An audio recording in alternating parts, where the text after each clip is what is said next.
Hola, hola, ¿cómo están? Soy Edia Ramos, estoy bien emocionada porque el día de hoy tenemos un invitado muy especial, Itiel Arroyo, y vamos a estar hablando sobre este tema de la pureza que la verdad a veces nos hacen muchas preguntas y que tocó muy poco, así que dije, ¿quién mejor que invitar para hablar de ese tema que Itiel? Así que espero que disfruten este video, que les sea de bendición, y cuéntenme en los comentarios a quién más les gustaría que invitara al canal y qué temas les gustaría que tocáramos. Pero sin más, comencemos con el video. Bienvenido, ahora sí, Itiel, oficialmente. Creo que esa es la primera vez que grabamos en mi canal, ¿cierto?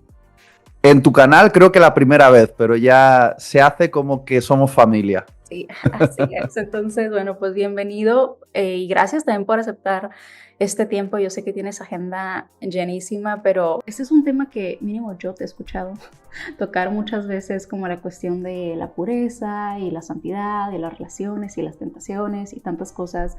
Y bueno, comentamos hace unos minutitos del por qué hay esta inquietud en mi corazón. Y la verdad, yo te voy a ser sincera. Yo cuando inicié en redes sociales ya casi 10 años atrás, cuando especialmente chicas me escribían y me decían, ya tengo una lucha con ver cosas que no deben de estar viendo o con estar haciendo cosas que no, o sea, en esta cuestión de la intimidad, por decirlo así, a mí me hizo shock.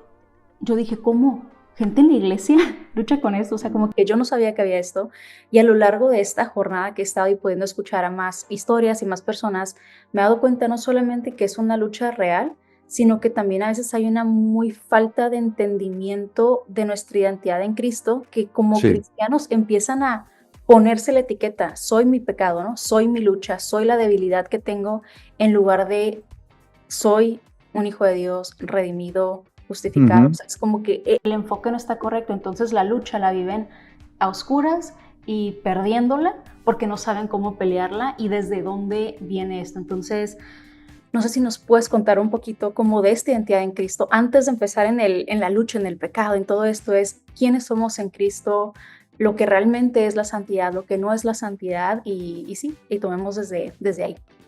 Bueno, creo que estás abordando un tema en el que existe demasiada confusión y generalmente un tema que debería traernos alegría se convierte como en una carga pesada que nos provoca culpa, vergüenza y miedo. Y Satanás es experto en tomar las cosas más hermosas de la fe, darles la vuelta y convertirlas en cadenas. Y creo que lo ha hecho con la santidad. Y entonces vamos a hablar de esto sin ánimo de ser como profundamente teológicos y precisos, pero vamos a intentar ser bien prácticos. Pero vamos a poner primero una definición al concepto santidad. Te decía fuera de la grabación, y lo repito ahora, que la santidad no es algo que hacemos, es algo que somos. Nosotros somos santos, es nuestra nueva identidad en Cristo. La definición que algunos dan a la palabra santo es una definición que está estrechamente ligada con Dios, es decir, el único ser realmente en el universo que puede definirse como santo es Dios. Es una de sus características que solo le pertenecen a Él. Él es el santo. Y de hecho esa palabra significa que básicamente que Él es Dios y todos esos atributos que están inmersos en Él. Él es santo. Entonces es una palabra realmente profunda, grande, abrumadora. Lo curioso es que en la Biblia sí que se nombra a ciertos utensilios del templo como utensilios santos. Entonces, ¿por qué un objeto sería santo? Bueno, porque es una extensión de algo que le pertenece a Dios. Por eso muchos han definido la palabra santidad o santo como apartado para el uso exclusivo de Dios. Es decir, cuando decimos que algo es santo, estamos diciendo que es algo o alguien que está apartado para el uso exclusivo de Dios, que le pertenece a Dios, que está integrado en Dios, que es de Dios. Y solo Dios tiene derecho a poseerlo y a utilizarlo para sus deseos. Entonces, alguien es santo, por definición, cuando está apartado para el uso exclusivo de Dios. Y eso es una posición, no es una acción en sí misma. No es algo que hacemos, aunque obviamente cuando tenemos una identidad, de esa identidad brotan actitudes, pensamientos y acciones. Pero principalmente, ser santo es algo que somos. Y somos porque Dios nos ha puesto un sello de pertenencia. Es como si Dios dice, eres mío y estás apartado para mi uso exclusivo. Entonces déjame ponerle un ejemplo a esto que no es técnicamente exacto, pero nos va a servir. La santidad, metafóricamente, podría definirse como la posición que un esposo tiene con su esposa. Es decir, yo era un hombre soltero hasta que hice un pacto con Damaris de unirme a ella en santo matrimonio, ¿no? Ese santo matrimonio es un pacto que me posiciona a mí en una nueva identidad. Yo ya no soy Itiel soltero, yo ya soy Itiel esposo de Damaris. Eso es una nueva identidad para mí. Y es una identidad que me vincula con Damaris. Es decir, al ser esposo de Damaris significa que soy propiedad de Damaris. Estoy apartado para el uso exclusivo de Damaris. Entonces, todo lo que hago o todo lo que no hago va a estar vinculado con el pacto que yo tengo con Damaris, que es mi nueva identidad. Si yo rompo ese pacto, por ejemplo, siendo infiel a Damaris con otra mujer, es cuando yo estoy rompiendo mi pacto de fidelidad, estaría pecando, estaría rompiendo el vínculo que me une a ella. Es decir, estaría atentando en contra del santo matrimonio que nos une. Si yo le soy infiel a Damaris, dejo de estar casado con ella. En realidad sigo casado con ella porque eso es una posición, pero estoy actuando fuera de mi nueva identidad y tiene unas consecuencias. Entonces, para mí, la santidad a Dios es entender que de la misma manera que yo le guardo fidelidad a Damaris como esposo, le guardo fidelidad a Dios porque estoy reservado para su uso exclusivo. Yo no puedo serle infiel a Dios tonteando, filtreando, besando a otros amantes, a otros ídolos o a otros dioses en mi vida. Si hago eso, no dejo de estar vinculado con Dios porque sigo siendo apartado para Él, pero estoy actuando fuera de mi nueva identidad. Y es lo que muchos no entienden. Cuando se dicen a sí mismos, Edja, perdona que lo esté estirando tanto, pero cuando se dicen cristianos a sí mismos, es que yo soy pecador, en realidad no se están definiendo bien, porque eran pecadores. Pero desde que el Evangelio transformó sus vidas y el Espíritu Santo los selló, ellos ya no son pecadores, ellos ya son santos, es su nueva identidad, están vinculados con Dios. Y cuando pecan, cuando hacen una acción que es una infidelidad al pacto que tienen con Dios, es decir, tontean con otros amantes,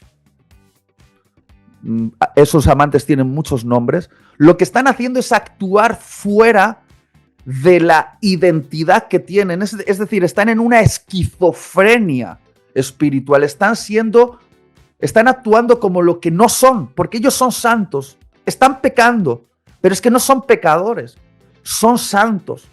Y ese vínculo con Dios es tan poderoso que ha sido sellado con la sangre de Cristo. Ahora, no quiero entrar aquí en el debate de si la salvación se pierde o no se pierde. No es lo que nos toca hablar ahora, pero realmente el santo sabe que debe actuar como su nueva identidad implica y lo hace, y ahí es donde me gustaría llevar esta conversación, no por miedo al castigo, sino por amor a aquel que ya lo dio todo por amor hacia nosotros. Es decir, es una respuesta de amor a aquel que nos amó primero. O sea, la santidad es deseable no por miedo al castigo, sino por amor al que nos amó primero.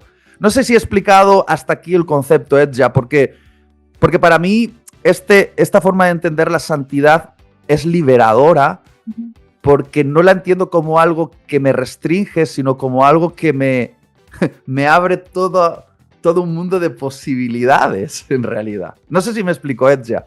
Totalmente, y creo que lo explicaste de una manera muy práctica y que creo que pone una base perfecta para lo que es este tema, porque es un tema que pues trae a veces mucha confusión, mucha vergüenza, mucha pues falta realmente también de información, porque también viene ahorita que explicabas lo que es la santidad. No sé si en España lo dicen así, por acá es muy, muy normal, ¿no? Que haces algo y luego te dicen, ay, no que muy santo, ay, no que muy santa, como diciendo, no que muy cristiano y ve lo que hiciste. Entonces siempre es como, se fue la palabra en español, como adjuntan la palabra santidad a tus acciones, a lo que tú logras hacer tan bien o que no logras hacer tan bien. Y tal vez en el mundo normal, en nuestra sociedad, esto puede ser algo bueno, porque así la gente es como hacen este tipo de cosas, ¿no? Hablando de si la santidad es o qué tan bueno eres basado en tus méritos, pero realmente en Cristo no se trata de qué tan buenos somos nosotros, sino de qué tan bueno es Él y cómo somos redimidos en Él. Si entendemos la santidad como nuestra nueva identidad en Cristo, en este pacto de amor que tenemos con Dios, en este matrimonio que tenemos con Dios, eso no implica que nosotros siempre hagamos las cosas bien. Por ejemplo, yo estoy casado con Damaris, pero tú pregúntala si yo siempre me comporto como el esposo que debería ser. La respuesta va a ser no. Pero eso implica que yo dejo de ser su esposo. No. Es decir, yo estoy en pacto con ella y estoy en el santo matrimonio. Tenemos una unión inquebrantable, una unión de pacto. Esa unión de pacto implica ciertas promesas que yo he hecho. La promesa de serla fiel, de tratarla con honor, de proveerla, de protegerla. Pero de vez en cuando yo estoy cansado, no he dormido bien o estoy batallando con alguna cosa en mi corazón, convierto lo que podría ser una conversación de llegar a un acuerdo en una discusión donde yo levanto quizá la voz más de lo que debería o soy grosero en la forma en la que me expreso. Claro, ahí estoy actuando fuera de mi identidad como el esposo que yo le prometí que iba a ser en aquel altar, que formaba parte de nuestro acuerdo. Y ella se va a sentir triste porque la estoy levantando la voz o no la he tratado con la ternura que merece. Pero eso no implica que nuestro matrimonio se ha roto. Seguimos estando casados. Yo sigo siendo el esposo de Damaris. Con Dios ocurre igual. Nuestro pacto de santidad con Él, que nos sella como posesión de Dios, es algo tan poderoso que la Biblia dice varias veces que ni lo alto, ni lo bajo, ni principados, ni potestades, ni la muerte siquiera puede romper esta unión que tenemos. Ahora, cuando yo actúo de manera en la que le rompo el corazón a Dios, no sé si puedo usar ese concepto, o entristezco a Dios porque de alguna manera actúo fuera del pacto, vamos a decir, peco, es decir, transgredo la ley, el acuerdo de pacto que hemos hecho, yo no dejo de estar unido a Dios, pero sí entristezco a Dios. Y si yo amo realmente a Dios, voy a intentar enderezar mis actos para no entristecerle. Entonces, no lo hago porque tenga miedo a que Él me abandone, a que Él se divorcie de mí, a que Él me rechace, porque su amor es tan puro y su pacto es tan eterno que yo no tengo miedo a eso. Pero cuando transgredo la ley y sé que le estoy entristeciendo, por amor anhelo vivir de acuerdo a mi identidad como santo. No por miedo al castigo, sino por amor al que me amo primero. Entonces, entenderlo así, Edja, es súper liberador, porque cada vez que uno de estos chicos o chicas que están viendo el vídeo, que son cristianos, que el Espíritu Santo está en ellos, que es la señal del pacto que tenemos con Dios, es el anillo del casamiento que nos vincula a Él. Cada vez que cometen un error, cada vez que pecan, ese pecado no cambia su identidad. Ellos siguen siendo santos. Sí. Ellos ya no están definidos por el error que cometen. Ellos están definidos por el pacto. Claro. Y ese pacto no lo podemos despreciar, porque implicó la sangre de Cristo derramada en la cruz.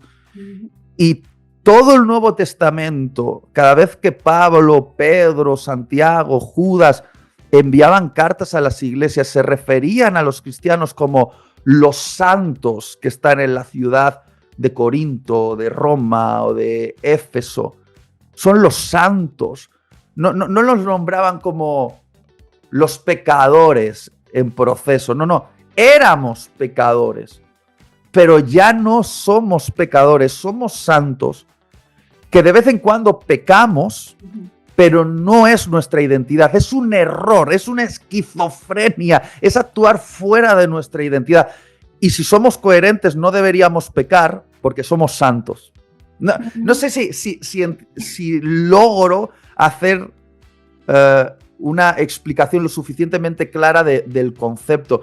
Porque pienso que muchos de los que nos están viendo no se dirían a sí mismos, soy un santo. Es más, si se definen, probablemente dirían, soy un pecador salvado por pura gracia. Y es parte de la verdad. Claro, si eras un pecador, fuiste salvado por pura gracia, pero a partir de ese momento, ahora eres un santo por pura gracia también. ¿Tiene sentido, Edja, lo que estoy intentando? Tiene sentido y me gusta porque lo haces el énfasis de cuál es nuestra identidad, que, ojo, aclarar, todos lo están viendo esto, no estamos diciendo que esto es permisivo entonces pecar porque somos santos en Cristo o porque no quita nuestra identidad en Él, sino es entender la identidad que tenemos para desde esa libertad poder luchar en contra del pecado, como lo dijiste súper bien, Itiel, no por miedo a Dios me va a dejar de amar, me voy a ir al infierno, no con este miedo, sino es por amor de lo que Cristo ha hecho. Y creo que a veces la gente se va a dos posturas, tanto al, puedo pecar, al cabo Dios ya hizo todo por mí, que sabemos que, como diría Pablo, de ninguna manera, pero también hay otras personas que no logran realmente abrazar esa verdad que acabas de decir, de la santidad que tenemos a través de Cristo, y siguen viviendo en esta derrota de sus pasiones terrenales. Y lo peor de todo es que siento que a veces piensan que son los únicos, porque siento que a veces tendemos a poner como el pecado en categorías, ¿no? Como que la homosexualidad acá, la impureza sexual acá. Bueno, pero el chisme no es tanto, la crítica no tanto, y no nos damos cuenta que pecado es pecado, que estamos luchando en contra de este pecado, y ni los que están acá ni los que están acá no es algo que te haga mejor o peor cristiano, sino seguimos siendo personas que estamos siendo transformadas por Cristo Jesús, día a día siendo santificados y perfeccionados en Él. Mira, yo no le tengo miedo, Edja, a decir claramente que yo soy un santo que peca, pero no dejo de ser un santo por la nueva identidad que tengo en Cristo. Ujú. Porque para mí este entendimiento no me da licencia para pecar. Claro. Porque quien realmente tiene un pacto de santidad con Dios no anhela romper ese pacto, anhela mantenerlo, porque lo hace porque ama. Déjame explicarlo así. Esto es muy, muy impactante como ejemplo. Imagínate, Edja, que ahora Dios te dice, Edja, te doy 24 horas sin consecuencias. Es decir, puedes hacer lo que quieras. Tus deseos más bajos, en estas 24 horas, puedes hacerlos realidad y no va a haber consecuencias, porque en estas 24 horas no va a quedar registro en el universo, ni en mi memoria, imagínate que le dice Dios, ni en mi memoria, de lo que has hecho. Cualquier cosa que hagas en estas 24 horas, aunque sean actos de infidelidad a mí, dentro de estas 24 horas no van a tener consecuencias y no van a ser jamás recordadas. Simplemente van a quedar en el olvido. Imagínate que Dios te hace esta propuesta. 24 horas de barra libre para pecar tal como tus deseos carnales más bajos anhelen. Hacer cualquier cosa. Bien, la santidad es que aunque tú tengas esas 24 horas de barra libre para pecar sin consecuencias, que van a quedar totalmente en el olvido. Santidad es no transgredir el pacto, no por miedo al castigo, sino justamente porque amas tanto a tu Dios que aunque Él lo olvidase, tú no lo vas a poder olvidar. Y este punto que es para mí muy, muy impactante pensar, mira, santidad es que aunque no hubiese consecuencias, aunque no quedase registro en el universo, ni siquiera en la memoria de Dios, como lo amo, no lo hago. Uh-huh. Imagínate, Edja, yo que he viajado muchísimo y a veces viajo sin mi esposa, podría tener oportunidades donde mi esposa no me está viendo y yo puedo tener filtreos con otras mujeres, porque al fin y al cabo mi mujer nunca se va a enterar porque está al otro lado del planeta Tierra. Muy bien, yo no deseo hacer eso porque aunque no hubiese consecuencias, porque nunca se va a enterar, el amor que siento por mi esposa impide que yo lo haga. Y eso es la santidad. La santidad, si lo reducimos mucho, es un pacto de amor. Es entender que como perteneces a Dios, no le puedes ser infiel con otros amantes.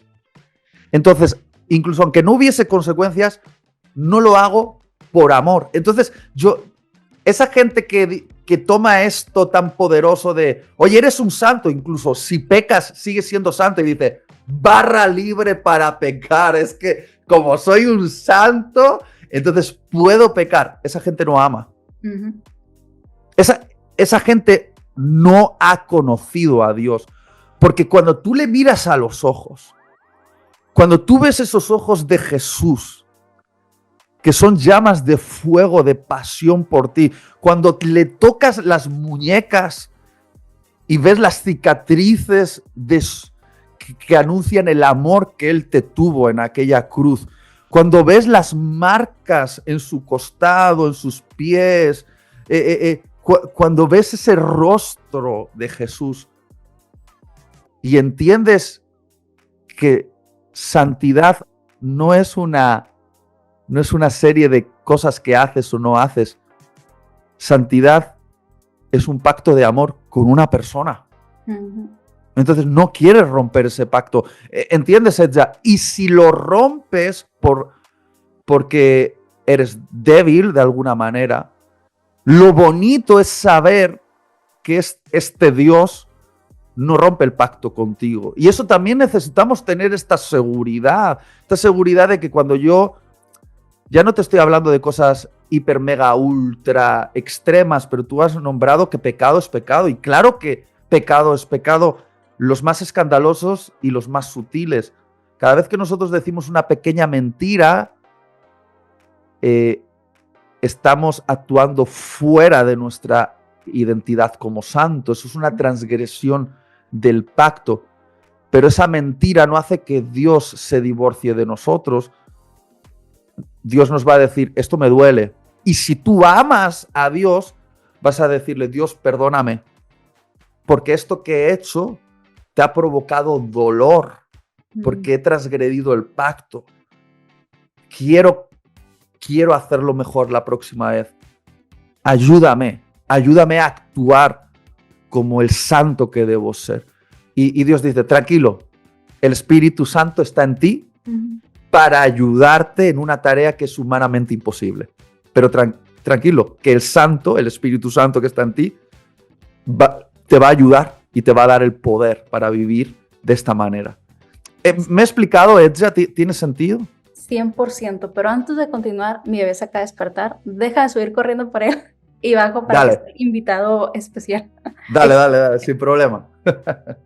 Bueno, y con lo que mencionabas, a mí siempre me ha llamado la atención lo que dice Santiago cuando habla de las tentaciones. En Santiago, no me pregunté el versículo, no recuerdo en qué versículo exacto, pero según el primer capítulo, cuando está diciendo Dios que Él no tienta a nadie, ¿no? Sino que somos tentados por nuestros propios malos deseos. Y yo quiero saber tu, pues sí, como que opinión o perspectiva, porque ya has hecho un énfasis precioso, la verdad, de qué es la santidad, de que si tenemos esta actitud de que, porque soy santo, entonces puedo hacer lo que quiera, entonces no tenemos amor.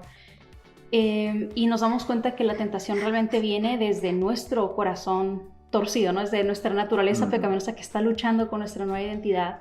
Pero ¿por qué piensas tú que hay tanto, o sea, hay muchos pecados, ¿verdad? Pero de este en específico, ¿por qué crees que aún dentro de la iglesia podemos ver a tanto, inclusive, no, pastores que después sale que infidelidades o que son aún líderes y personas devotas y que vemos que esta tentación en esa integridad es algo que tristemente se termina viendo común dentro de la iglesia? No es algo de que, una en 100 iglesias, es que en todas las iglesias tiende a haber gente que aún escondiendo lo que nadie se da cuenta, tienen este tipo de luchas. ¿Y por qué crees que es esto? ¿Por qué crees, de dónde crees que viene esto más bien? Es una pregunta que para responderla entiendo que hay que ir a diferentes capas. Pero está claro que Santiago, a través del Espíritu Santo, nos está diciendo que finalmente el pecado es como algo que clama desde dentro de nosotros y está pidiendo algo, ¿no? Entonces, a mí me resulta interesante, utilizando una vez más esta metáfora de santidad como una relación con Dios, es que generalmente pecamos cuando tenemos hambre que no ha sido satisfecha con Dios mismo. Es decir, si tú tienes deseo de cosas que son pecaminosas, es porque dentro de ti hay un hambre que desea ser satisfecha.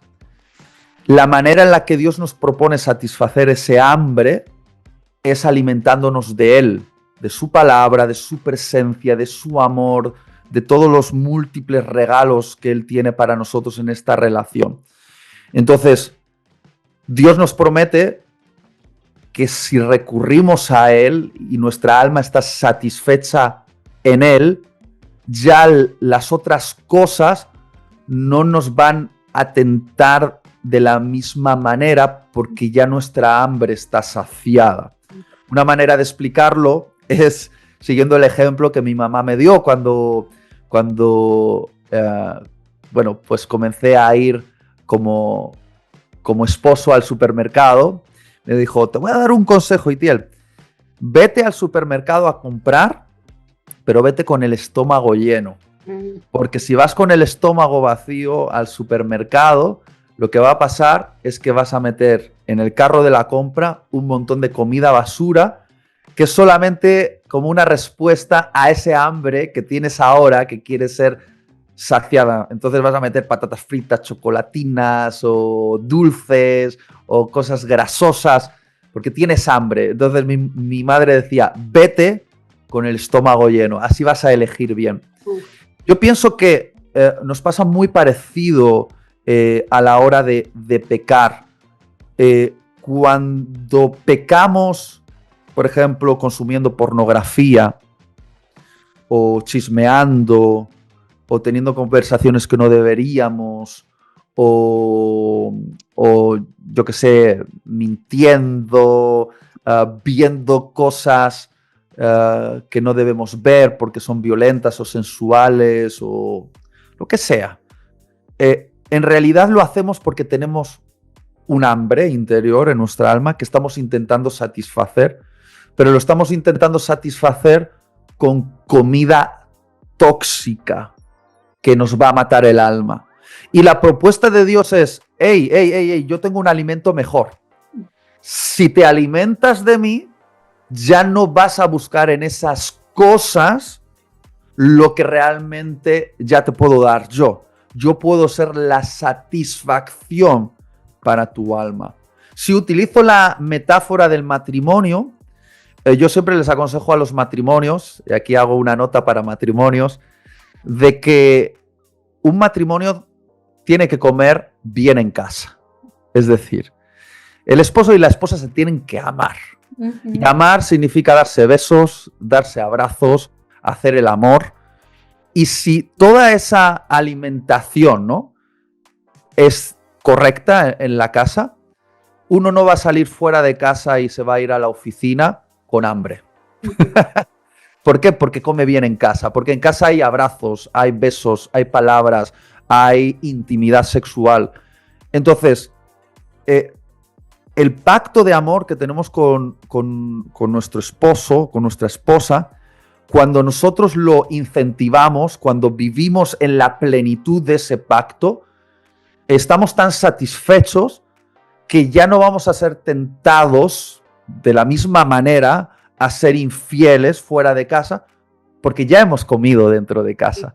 Entonces, con Dios es un poquito parecido a esto, en el sentido de que cuando nos levantamos por la mañana y nos alimentamos de su palabra, de su presencia, constantemente pensamos en Él, leemos buena literatura, obviamente la Biblia, pero también buena literatura, escuchamos sermones, podcasts como este, nos estamos alimentando en la presencia de Dios, puestos de rodillas en nuestra habitación y dejando que su presencia nos empape, escuchamos su voz, vivimos los beneficios de sus bendiciones. Nuestra alma está tan satisfecha en todas estas cosas que en realidad el pecado como que pierde poder de atracción sobre nosotros. Como que ya, oye, pues ya no es tan seductor porque como en realidad ya estoy satisfecho en Dios, lo otro como que ya me parece como menos seductor. Edja, cuando yo noto que el pecado me está seduciendo mucho, y yo sé lo que me tienta, porque son tentaciones que vienen desde lo profundo, ¿no?, de mi carne, y cada uno es tentado según esas concupiscencias, ¿no?, esas tendencias pecaminosas dentro de él.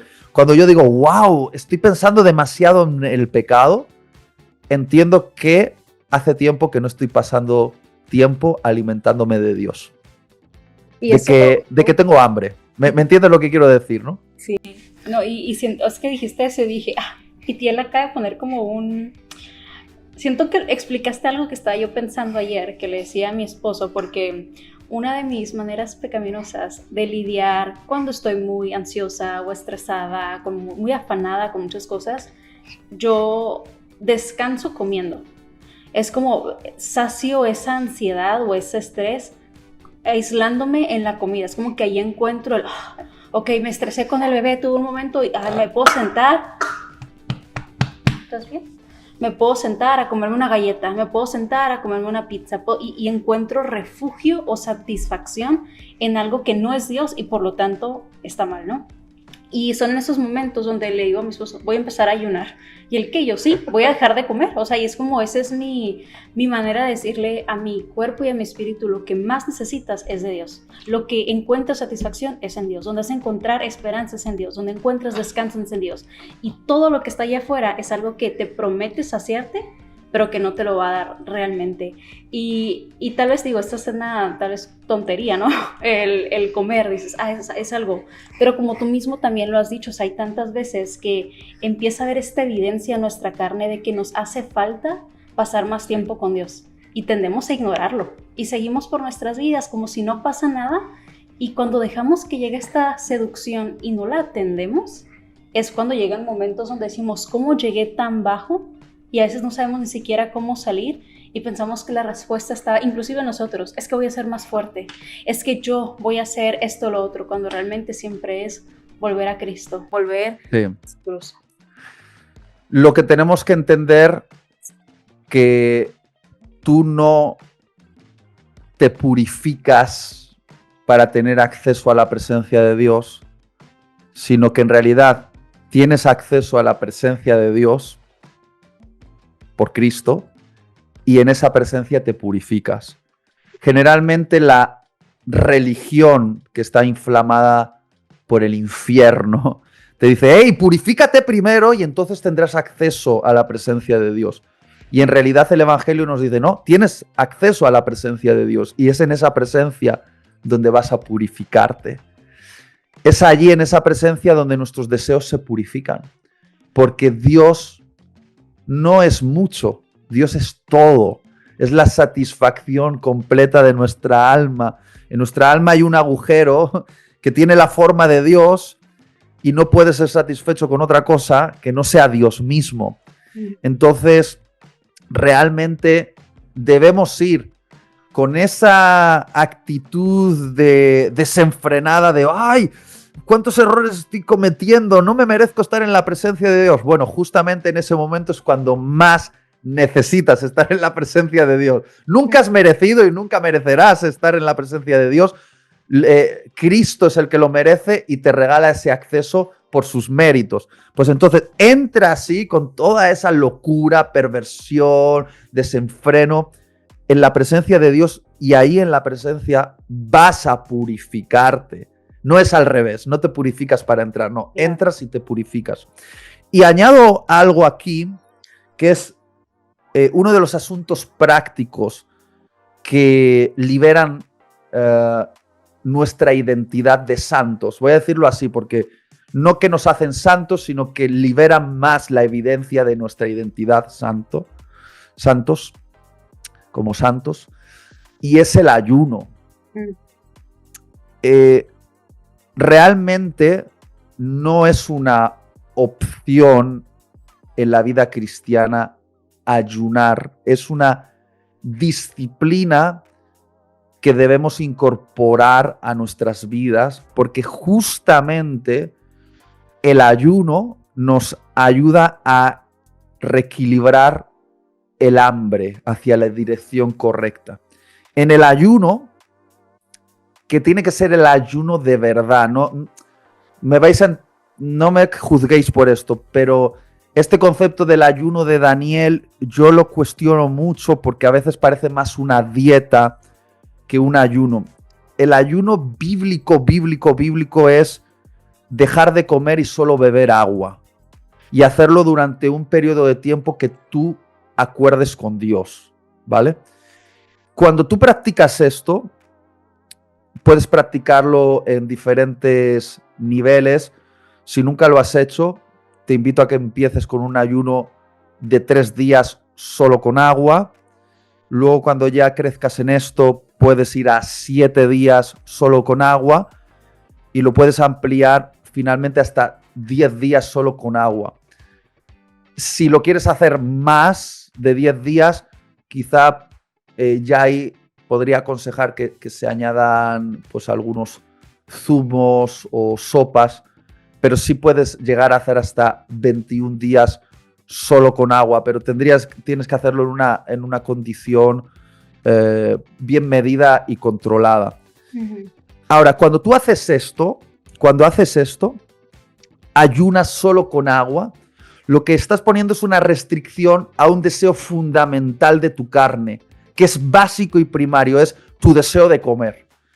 Y si tú eres capaz de decirle a tu deseo de comer, sométete a la voluntad, a la voluntad que está conectada con el Espíritu Santo en mi vida, y te digo no, y esta voluntad es capaz de poner bajo dominio un deseo tan primario como comer, cuando tú salgas del ayuno, te vas a dar cuenta de que has liberado poder en tu vida para decirle que no a otros deseos de tu carne. Y es como que se te hace más fácil. Ujú. Por eso yo practico el ayuno al menos una vez al año y lo hago solo con agua durante un periodo, porque del ayuno salgo con poder liberado para decirle a mi carne, sométete a la voluntad del Espíritu. De manera práctica, os diré a los que no habéis hecho ayuno nunca, que los primeros 4 o 5 días son horribles, no son bonitos, no son espirituales que te hacen subir al tercer cielo. Más bien sientes que tocas el infierno casi, porque te estás desintoxicando en tu cuerpo de la cafeína, el azúcar. Tu cuerpo te pide, por favor, come. Y durante los primeros 4 días te tortura el cuerpo, te tortura. Y apenas puedes orar bien porque te duele la cabeza, estás irritable. Pero si tú pasas lo que yo llamo la frontera del 4º, 5º día, depende un poco del organismo y lo adicto que seas al azúcar y a la cafeína y a otras cosas, cuando pasas esa frontera, entras en un estado de paz maravilloso. De repente tu cuerpo ya no te pide comida y sientes que tienes la misma energía que si estuvieses comiendo 3 veces al día. Y si llegas al 6º día solo con agua, el 7º es súper fácil. Y ya el 8º, el 9º, hasta el 10º se te hace súper fácil, súper fácil. Realmente lo difícil son los primeros 4 o 5 días. Si tú superas eso, entras en un estado donde tu cuerpo se relaja, tu mente se aclara y es maravilloso. Y sales del ayuno con un poder para decirle, por ejemplo, a tu sexualidad, quédate quieta.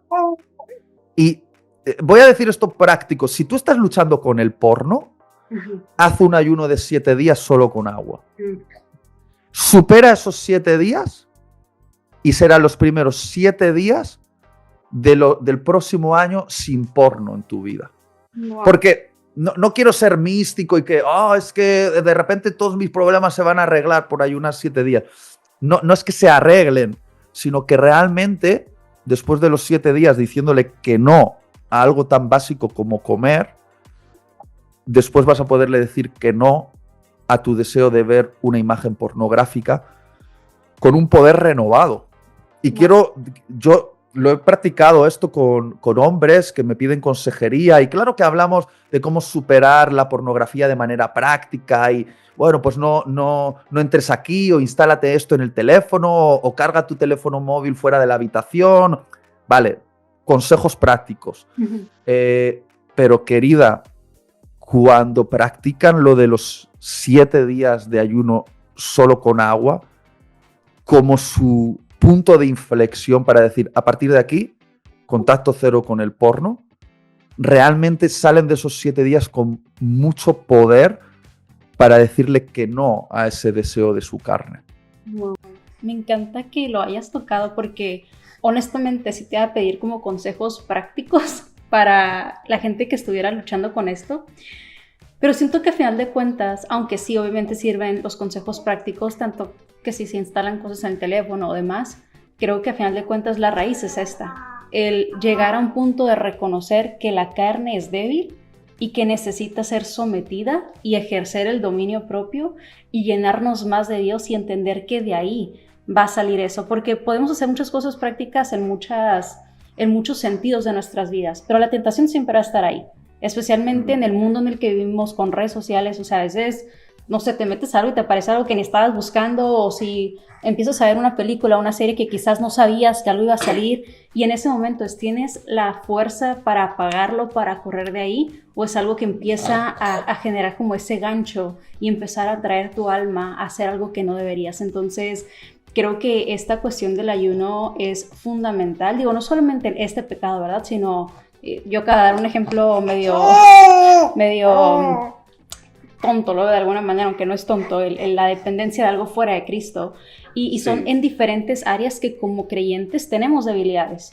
Y a final de cuentas de ahí viene esa tentación de la debilidad que cada persona tenga, y no se soluciona en nosotros ni con cosas fuera de nosotros, sino que siempre es correr a Cristo, llenarnos de Cristo, aprender más de Cristo y realmente rendir la carne. Y qué bueno que dijiste eso del ayuno, porque concuerdo que el ayuno no... Yo sé que a veces la gente dice, voy a ayunar el celular o voy a ayunar la televisión, pero realmente el ayuno, cuando vamos a la Biblia, es no comes y tomas agua. Es como, ese es el ayuno al punto de que, porque es lo que más tu carne desea. O sea, es algo que puedes no ver la televisión y no te va a pasar nada, pero dejas de comer, te duele la cabeza, te pones de mal humor, te rugen las tripas, no puedes dejar de pensar en comida, te estás saboreando. O sea, es un deseo humano de necesidad de sobrevivir. Entonces, el someter eso y poderlo lograr realmente sí es algo que fortalece demasiado nuestro espíritu para poder lidiar con esas tentaciones que no son de una temporada. En esta tierra va a haber debilidades y va a haber tentaciones y va a haber tantas cosas que se deben de lidiar de una manera drástica y poderosa, y no existe algo fuera de Dios mismo. Me encanta. Creo que, a ver, me siento feliz con esta conversación porque creo que hemos planteado un concepto de la santidad que no es limitante, sino que es realmente emocionante. ¿Por qué? Porque esa santidad pervertida que se basa en si llevas corbata o no llevas corbata, si te maquillas o no te maquillas, si llevas una Biblia Reina Valera aquí puesto en el sobaco, falda o pantalón. Esa santidad pervertida de eres santo si no haces estas cosas, no nos permite entender que la santidad de las Escrituras es no, eres santo y por eso puedes hacer todas estas cosas. Estás apartado para el uso exclusivo de Dios. Dios te ha puesto un sello de pertenencia. Tienes un pacto de amor con Él. Ahora, todo lo que es Dios es para ti. Dios, tú eres pertenencia de Dios y en cierto modo Dios es tu pertenencia. Es como cuando Dios le decía al pueblo, vosotros seréis mi pueblo santo y yo seré vuestra herencia. Es como si Dios dijese, vosotros sois míos y yo soy vuestro. Entonces, cuando tú tienes a Dios, en realidad lo que tienes es todas las posibilidades que Dios te da, que son muchísimas. Es como un poco el ejemplo de Adán y Eva en el paraíso. Los que no entienden la historia piensan que, qué malo Dios que les prohibió comer de un árbol, ¿no? A ver, en ese huerto es que no había un árbol, había miles de árboles, miles de posibilidades, miles de sabores, y solo había una restricción, un árbol del que Dios les prohibió comer, uno entre miles. Entonces, la santidad del pacto, esa ley que no transgredimos, es esto. Tienes miles de opciones Y luego tienes unas restricciones que son restricciones finalmente para salvaguardar el pacto de amor con Dios. Entonces la santidad no es restricción. La santidad en realidad es la posibilidad que nos da esta relación con Dios, que son unas posibilidades inimaginables, son cosas totalmente maravillosas. La santidad es emocionante, es bella, es fascinante. Si alguien ve la santidad como algo restrictivo es que no lo ha entendido. La santidad es maravillosa y te hace caminar sobre el planeta Tierra con una confianza. No tienes miedo a nada cuando eres un santo, porque como no le tienes ni miedo a la muerte, porque la muerte no te puede separar de Dios, si ya no le tienes miedo ni a la muerte, ¿a qué le vas a tener miedo? La santidad es saber que eres plenamente amado y que Dios tiene un plan contigo y que ese plan se va a cumplir. Es saber que ya tus problemas han sido resueltos en la cruz. Es saber que, no sé, que eres un hijo, una hija bajo la propiedad de este gran Padre Celestial. Bueno, no sé, la santidad vista de esta manera es maravillosa. Entonces, bueno, quiero terminar con eso, ¿no? Que sed santos porque Dios es santo y como tú perteneces a Dios, no tienes otra posibilidad, tienes que ser santo porque esa es tu nueva naturaleza. Disfrútala, vive la santidad en toda su plenitud y camina por este mundo siendo el hombre o la mujer más atractivo que existe, porque lo más atractivo que existe es la santidad. La santidad es tremendamente atractiva y caminar en esa identidad de santo te hace súper atractivo. Es lo mejor ser santo. Ser un pecador, realmente ser un pecador sí que es restrictivo, sí que es, porque te pone cadenas, te engrilleta. La santidad es libertad. Así es libertad. O sea que ser pecador realmente es la peor opción. Ser santo es la mejor opción. La verdad que escuchándote todo lo que decías, lo único que podía pensar era escogí a la persona correcta para hablar de este tema, porque tocaste puntos muy importantes, tanto desde la identidad, el entender ¿se dice fundación o fundamento? El fundamento. El fundamento, sí. Para realmente poder entender este tema y poder ser libres de eso, porque creo que a veces se habla poco del tema o se habla desde una manera muy poniendo la carga en nuestra capacidad humana y sabemos que nuestra capacidad humana pues es muy limitante y cero, o sea, no es algo donde realmente podemos confiar o depender y te agradezco por tu tiempo, por tu sabiduría, por todo lo que has compartido, porque estoy segura que más de una persona fue bendecida con esto, aprendió con respecto a esto y también fuiste la persona ideal para tener paciencia mientras estoy aquí en Malabar con mi criatura que está por acá. Me encanta que tu bebé haya estado con nosotros aquí. No, pero te agradezco muchísimo por tu tiempo, por tu sabiduría y esperemos que esta sea la primera de muchas colaboraciones que podamos tener por acá en internet. Siempre es un gusto estar contigo, Edja. Tienes todo mi cariño y también mi respeto. Eres una mujer de Dios y Dios te ha levantado como una voz para esta generación. Entonces, sin ninguna duda, esta es una de muchas que vamos a tener.